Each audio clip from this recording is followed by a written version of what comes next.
les va? Qué gusto saludarlos de nueva cuenta aquí en la UNAM Responde esta tarde de miércoles. Y bueno, como lo hemos hecho durante ya varias semanas, seguimos abordando este tema de la conmemoración por el 475 aniversario de la fundación de nuestra universidad. Y hoy en particular abordaremos un tema prioritario hoy en día que tiene que ver con la salud mental de los universitarios, de la comunidad estudiantil también en particular. Además, en este mismo sentido, visitaremos y recorreremos el Jardín Botánico de nuestra casa de estudios. También los invitaremos a visitar la nueva exposición que presenta el Colegio de San Ildefonso, y Jacobo Dayan nos comparte esta tarde una reflexión sobre el caso de los esclavos en la Sierra Tarahumara. Quédense con nosotros, comenzamos.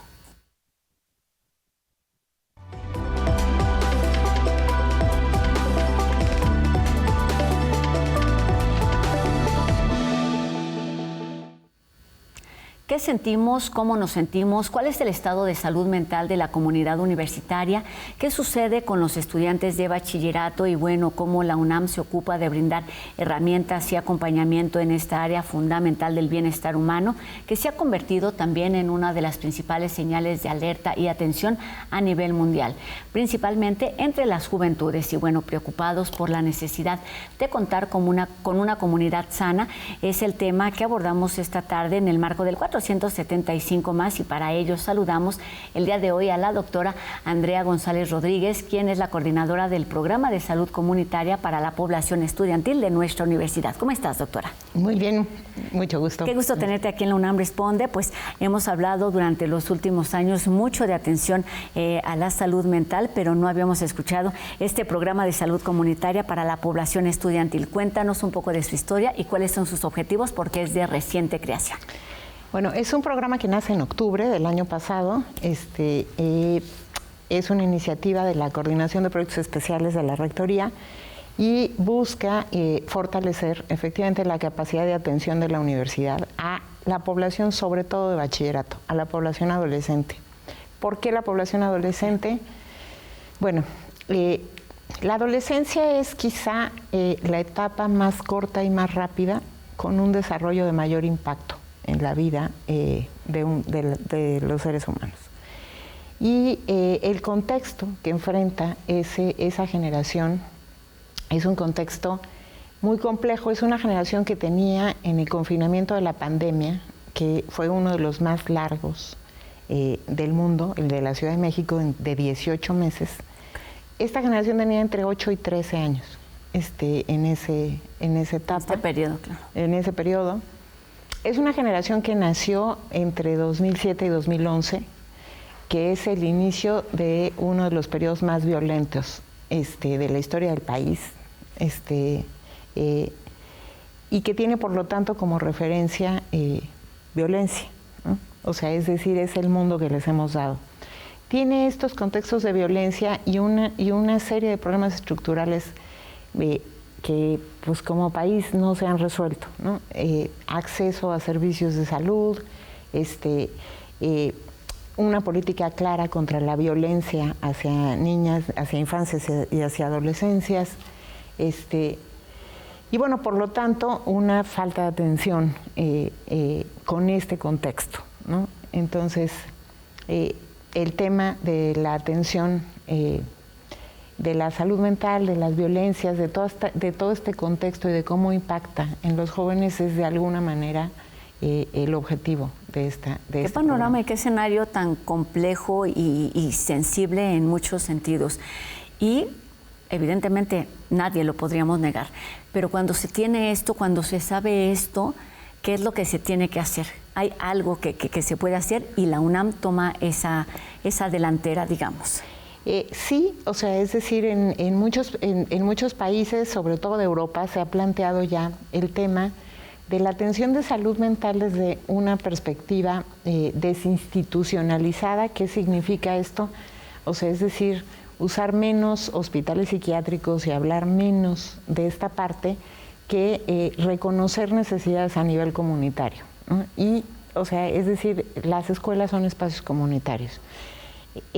O sea, de alguna manera la universidad busca también, en este sentido, explorar y intervenir con un modelo de atención comunitaria pero que tenga una capacidad resolutiva para las personas, que pueda resolver problemas graves, detectar problemas graves y también de alguna manera incidir a través de la escucha y el acompañamiento y la atención, yo diría, y el cariño a esa población que es universitaria.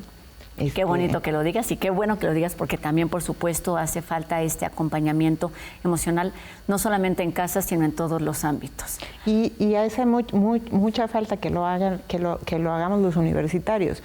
O sea, es decir, nos hemos acostumbrado un poco a que aparezcan los adolescentes cuando hay un asesinato o una agresión, pero cuando no pasa eso no los vemos, ¿no?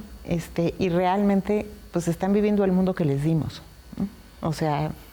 ¿Cómo lo manifiestan? ¿Cómo se expresan? ¿Cómo reaccionan estas juventudes, estas poblaciones en particular, ante este contexto que les ha tocado vivir, que les dimos, como bien lo dices? Es lo único que conocen. O sea, es decir, el mecanismo justo es, si tienen este contexto, si pasaron en confinamiento 18 meses cuando eran prácticamente ya adolescentes, en un momento en donde las habilidades sociales son fundamentales, y luego se incorporan a un programa masivo, que los bachilleratos públicos, no solo el de la UNAM, son masivos, pues, o sea, es decir, hay un punto en donde de pronto es como si no hubiera pasado la pandemia y les estamos pidiendo que tengan las mismas habilidades, como si no hubiera pasado ese espacio de tiempo. Y en el tema de violencia, pues yo me pregunto qué otros contextos les damos. Creo que hay que darles otro contexto, y ese contexto empieza por verlos y por reconocer también la resiliencia que tienen, o sea, es decir, no marcar a los adolescentes y a las adolescentes por las tragedias, sino también marcarlos por esa resiliencia, por esa capacidad, y ser capaces de reconocer que el contexto no es su culpa, ¿no? El contexto un poco es culpa de todos, o sea, es de una sociedad, y bueno, creo que en ese sentido la iniciativa de la universidad de apostar por atender y por dar un contexto de entendimiento, me parece que es absolutamente de vanguardia. ¿Cómo hacerlo? Es decir, ¿cómo funciona este modelo? Porque hay en nuestra universidad otras diferentes instancias en donde se puede solicitar ayuda. Lo hemos hablado aquí en diferentes ocasiones. Por ejemplo, pienso en Espora, pero en la Facultad de Psicología y en otros ámbitos. Pero ¿cuáles son las particularidades de este modelo que llega a todas, bueno, en este momento nos dices está presente en todas las escuelas de nivel bachillerato, es decir, Escuela Nacional Preparatoria y CCH? Así es, efectivamente este programa empieza en octubre y pues se encuentra desde el principio con el enorme trabajo de Espora, que se encuentra en todas las sedes universitarias con un trabajo descomunal, con un trabajo único en el mundo, que es pues una intervención de psicoterapia, de apoyo psicológico, pues yo creo que una de las más grandes del mundo en términos de cobertura. Y es un espacio que, sin embargo, se satura en muchas ocasiones con situaciones que se podrían solucionar o se podrían atender de otras maneras. Entonces, es un programa que ha venido evolucionando en coordinación con este esfuerzo ya posicionado entre la población estudiantil de Espora, y que lo que busca es ampliarlo. Espora es esta intervención, la intervención de salud comunitaria busca extender brazos de acceso, resolver situaciones que a lo mejor no ameritan una psicoterapia o una persona no la quiere tomar, y puede haber una escucha y puede haber de alguna manera una intervención breve que además es inmediata, tiene un modelo de acceso distinto, que se conecta con Espora y que también tiene la capacidad de encontrar problemas graves. La mayoría de nuestros estudiantes de bachillerato no tiene un problema grave de salud mental. La mayoría tiene dificultades, problemas emocionales, algunos, digo yo, la vida es un reto emocional en general, en la adolescencia en especial. Hay una parte que tiene que ver con la vida como es, y otra parte que ya tiene que ver con esa violencia, problemas familiares graves, o problemas de enfermedad mental como tal. Esos son los menos.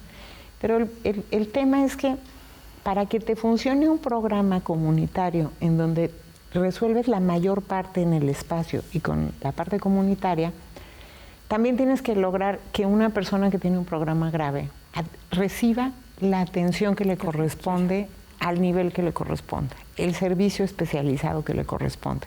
Y eso tiene que ver con el seguimiento de esa persona y con lo que sucede a su alrededor, claro. Sí, y un punto que, o sea, creo que en el tema del sistema de salud se ha vuelto común, que es a quién le toca qué y a mí no me toca, y a nadie le toca. O sea, aquí un poco la apuesta de la universidad es saber, nos toca, ¿no? En este sentido de entender justo lo que estamos viviendo, porque es la comunidad a la que hay que atender en este momento, me gustaría que nos ayudaras a entender un poco cómo se ha ido transformando la forma de, no solo de atender, sino de entender la salud mental, digamos, en la historia de nuestra universidad, donde siempre, o que siempre ha estado habitada, por supuesto, por juventudes y adolescencias.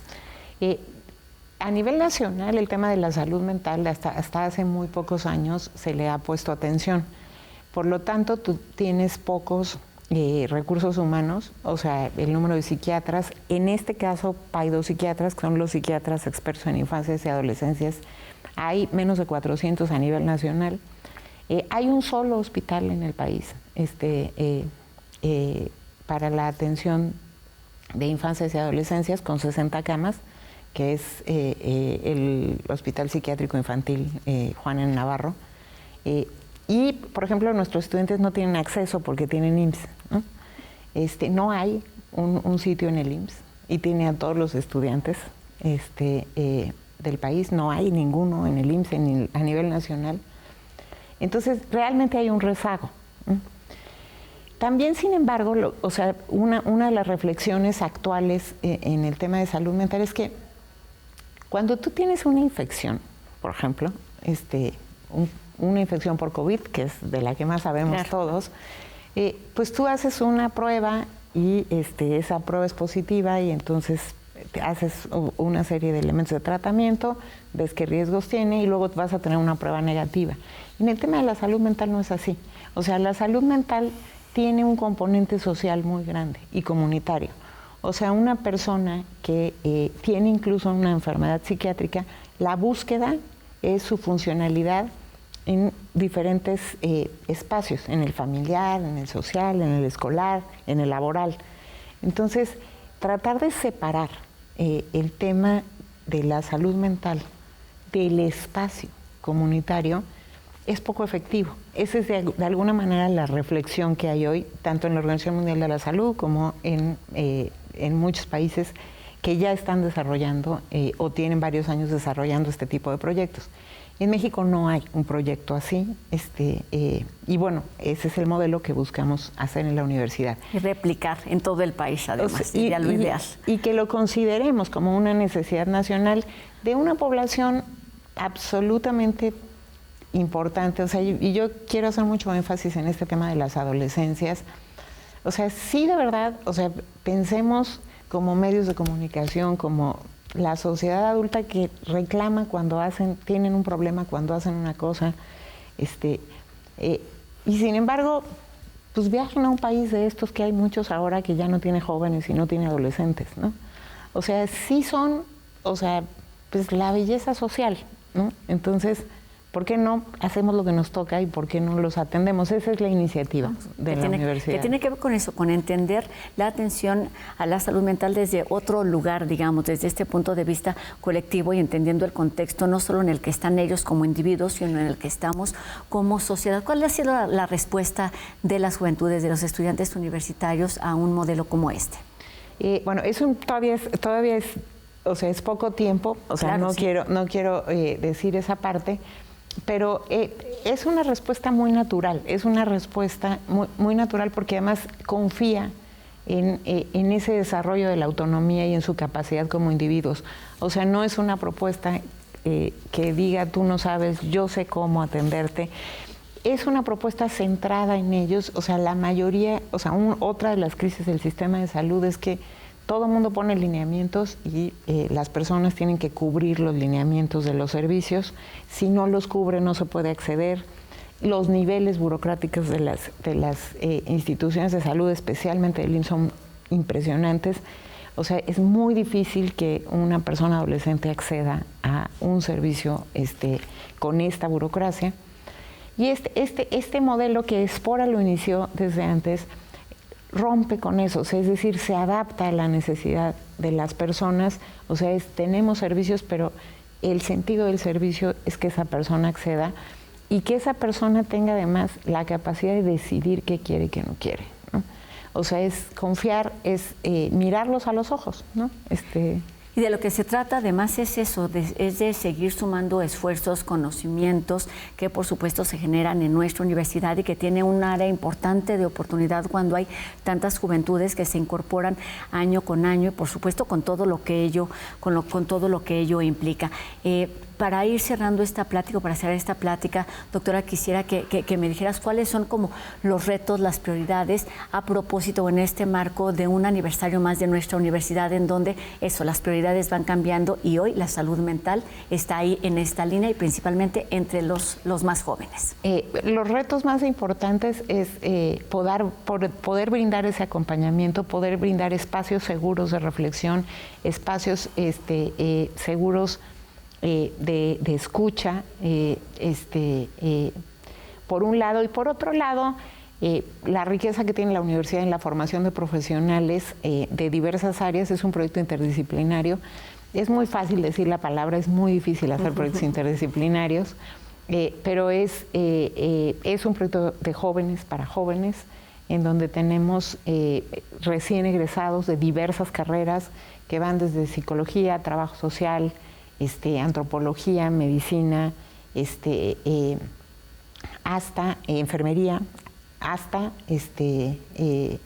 un grupo muy grande de pasantes y personas que están realizando prácticas en el espacio. Insisto, el tema es la escucha con una profesionalización para detectar problemas graves, y el reto más importante es responder a una necesidad, a la necesidad no solamente de cada una de estas personas que a veces están pidiendo ayuda y no hay quien los escuche, y por otro lado a esa necesidad colectiva de que los observemos y de que fortalezcamos y ayudemos a que tengan una dinámica social y una dinámica escolar en donde puedan desarrollarse y ser felices.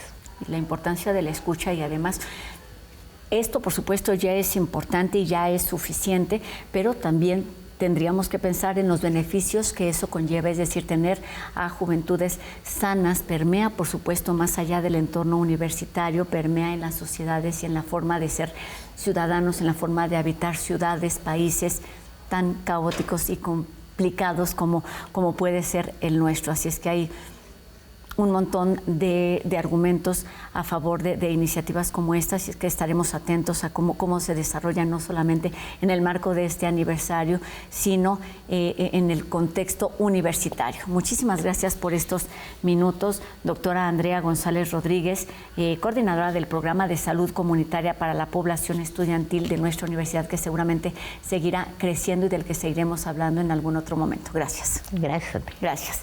Y bueno, ahora cambiamos de tema. Como les decía, nos vamos al Colegio de San Ildefonso, porque esta instancia, en colaboración con Desinformémonos, presentan Fuera del Lugar, el Mundial desde sus márgenes. Se trata de una muestra de fotografía, grabado e ilustración que busca mirar la Copa del Mundo de Fútbol 2026 desde una perspectiva crítica a través de imágenes, de testimonios y de memoria gráfica.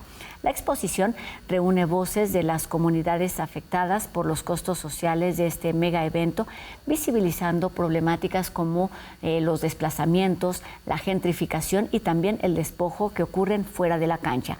La muestra puede visitarse en la Galería Urbana del Colegio de San Ildefonso, allá en el Centro Histórico, en horarios habituales.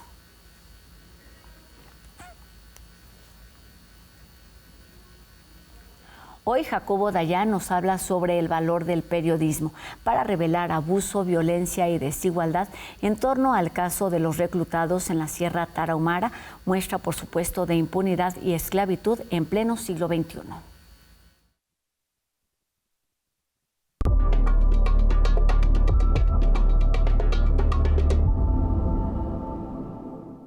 ¿Qué tal?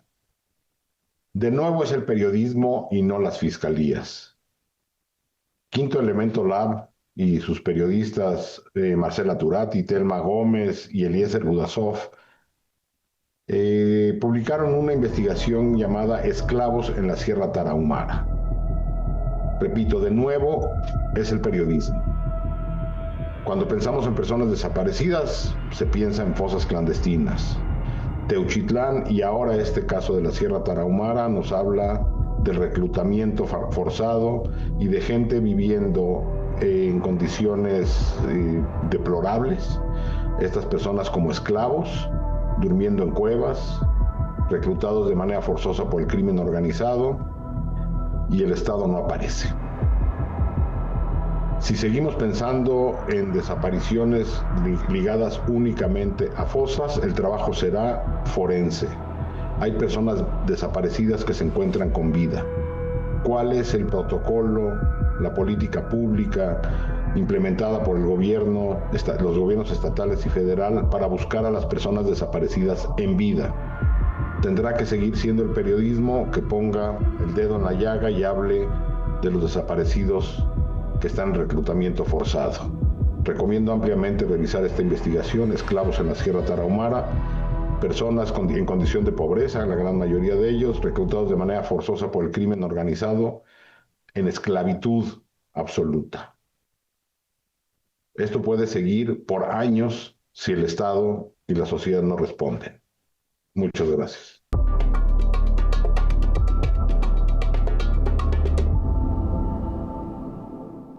Uno de los grandes tesoros universitarios es el Jardín Botánico, que bueno, además de ser un oasis de paz aquí en Ciudad Universitaria, es un laboratorio vivo del que nos habla hoy nuestra cápsula conmemorativa por el 475 más.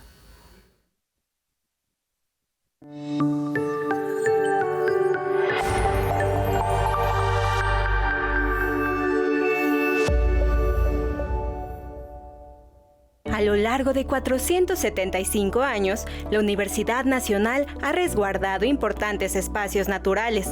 Uno de ellos es el Jardín Botánico del Instituto de Biología de la UNAM, el segundo más antiguo del país y un conservatorio de la historia herbaria de México. En medio del área de pedregales volcánicos sobre los que se asienta Ciudad Universitaria, alejado de la dinámica urbana de la Ciudad de México, se encuentra el Jardín Botánico de la UNAM, oasis que desde 1959 nos regala conocimiento, deleite visual, tesoros naturales, además de una experiencia increíble al recorrerlo. Alberga 24,000 especies de plantas nativas, 300 de estas consideradas en algún nivel de riesgo de extinción. Desde un principio, el objetivo fue mantener una colección de plantas vivas representativas de la diversidad vegetal de México que sirviera de apoyo a la investigación y educación botánica. Esto dio como resultado que en el presente, el jardín resguarde en sus colecciones una gran proporción de las especies mexicanas amenazadas y en peligro de extinción. Yo siempre digo que es único en todo el mundo porque no existe un proyecto como este que nació dentro de la Universidad Nacional Autónoma de México y que es un proyecto que involucra dos objetivos: la conservación de las especies en peligro de extinción y la educación.